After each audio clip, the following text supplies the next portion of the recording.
No. Hi, my name is Grayson and I'm a 4th year at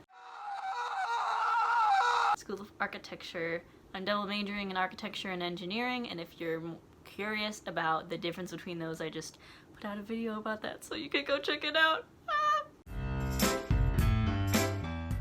In this video, I'm going to talk about the things I did in high school to get into architecture school, the application process, and which school I actually went to.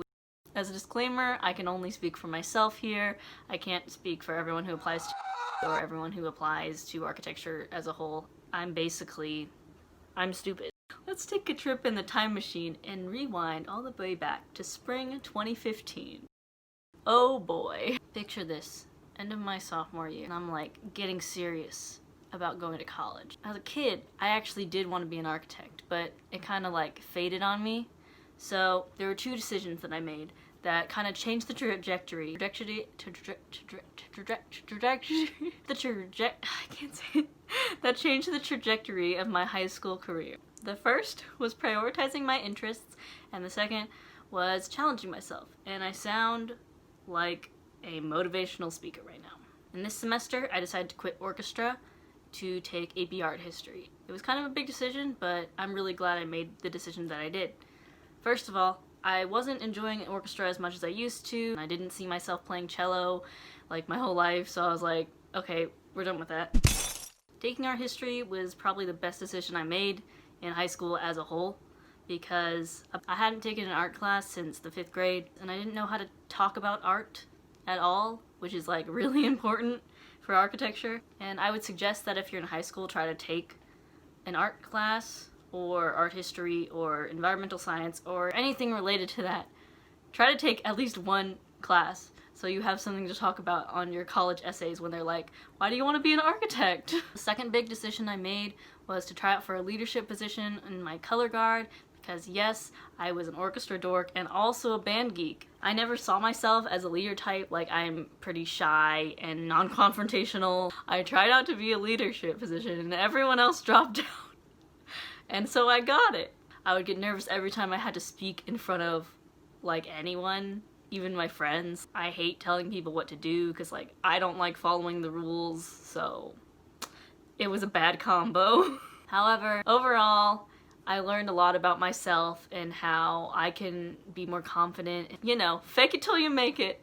And also I learned a lot about working with other people and working with different personalities and different backgrounds, like being flexible with different people's situations. And this was also something that I wrote about in my college essays. Some other things I did in high school that were less important in my eyes, but also probably still important. One was I took like every AP class that I could. And I don't think you have to do this to get into college. I was just like really weirdly competitive about everything. I would say try to take some AP classes, work hard, and get a good grade in them so your GPA is good. I ended up graduating in the top 7% of my class, which meant that I was admitted to every public university in Texas. It didn't guarantee me a spot in the School of Architecture, but I could always enter as undeclared. On to my applications. My sophomore year for Christmas, my parents got me a big book of colleges. I also used Big Future a lot. In retrospect, I was aiming far too high. Young me was not interested in going to all these like state schools. She was like, ew, gross. But that was stupid. And I should have applied to more of the state schools like Texas Tech and Texas A&M. Well, maybe not Texas A&M. Should have applied to U of H and also UT Arlington. Those are all schools in Texas that have good architecture programs. The 6 colleges I ended up applying to were Iowa State, purely because my father is from Iowa and the application was free. University of Texas, Cornell University, Rice University, Syracuse University, and then... Okay, I only applied to 5 schools. Oh, okay, so I almost applied to 6. I almost applied to University of Houston, but I just remember the application was like really annoying and I was like, screw this. And I didn't apply, which was stupid. Don't do that. If you already get halfway through the application, just go ahead and complete it. I will put my SAT score and my ACT score here because I don't remember, but in case you're like interested or something. But I took them both twice and I didn't really improve either time, so there are my scores. Another thing about applications for architecture school is that some of the schools require a portfolio, and if you cast your memory back to earlier in this video when I said I hadn't taken an art class since the 5th grade, that was a problem for me because I had no art to put in a portfolio. So my senior year, fall semester, I went to my art history teacher, who was also an art teacher, and I asked her, what do I do? and she was like, I don't know, go draw buildings. So I did that, and they weren't very good, but I would just go out and draw random houses in my town. I also had an old sketchbook that I put like the okay-ish drawings from, and then I had a couple art history projects that I did, and that was all I had. The schools that required a portfolio were Rice, Cornell, and Syracuse, so all the private ones because they're fancy. And then also Rice and Cornell had in-person interviews, which were really awkward because everyone always thinks I'm a dude. The Cornell one, I had to drive 4 hours to Temple to meet with the closest alumni member in Texas. I should have just known that this was not for me. New memory. Spring 2017, the best semester of my entire life. I was just living it up, except for the Crushing anxiety of waiting for my college decisions. So let's start with Iowa State, because really wasn't that interested in it. Sorry, Iowa, I love you, but your architecture is corn. When I applied, they told me that I got in and that I also got a scholarship for being a minority because their student body is 97% white. Next person was Rice.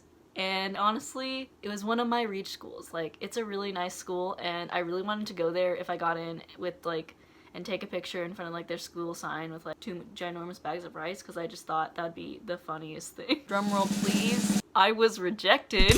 I think I just did not have high enough grades and scores, and my portfolio was bad. So, like, next up was Cornell, you know, an Ivy League. So this one was like, I'm probably not gonna get in, but I'm gonna apply anyway.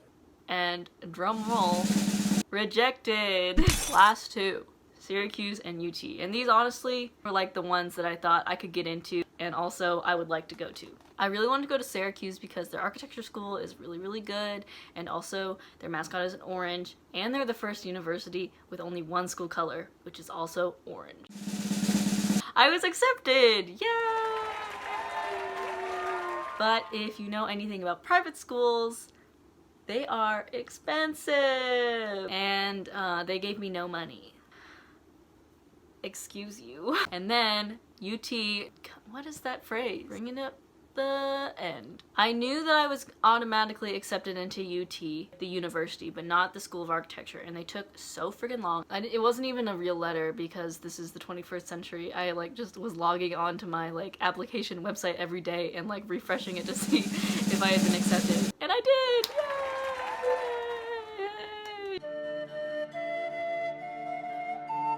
So, on account of my being rejected from 3 out of 6 schools, and one being Iowa, and one of them was Syracuse, where I would go into major student debt, I chose UT, which was the obvious choice for me. And I know it may sound like UT was like my last choice, but to be honest, it was my first choice. I've grown up in Texas my whole life, but it's like far enough away from my family, but also like close enough to where like I don't have to buy a $300 plane ticket to go home for Thanksgiving. It has a great architecture school, and it's like really traditional, like big American college with football and tailgates and I don't know what else, but I'm super into American traditions for some reason. The first time I visited UT was actually when I was in like 7th grade, and I was on a field trip and we stopped at LBJ Museum, and all I remember is seeing people practicing Quidditch outside the museum. And that was my first impression of UT. My second and more like full impression of UT, I went to campus and took some tours April 1st, which is 2 days before you have to accept your offer. And thank goodness I liked it. It was perfect, and that is coming from someone who saw 0 other colleges. So basically I'm an expert. Anyways, that's my college admissions story, and sorry I'm not like the other Asian kids on the YouTube who apply to like 6 Ivy schools and get onto all of them. No. The moral of the story here is that you don't have to be that smart and you don't have to be good at art to get into architecture school. Just find the things that make you unique. Find the things that you're passionate about. Push yourself to do things that will help you grow as a person, even if they seem scary or challenging. And again, I sound like A motivational speaker. that's the end of the video. I would really appreciate it if you tap that like button and share this with your friends and maybe even subscribe. Oh. A lot of cool videos in the works, And thank you for coming to my TED Talk. It's my finger.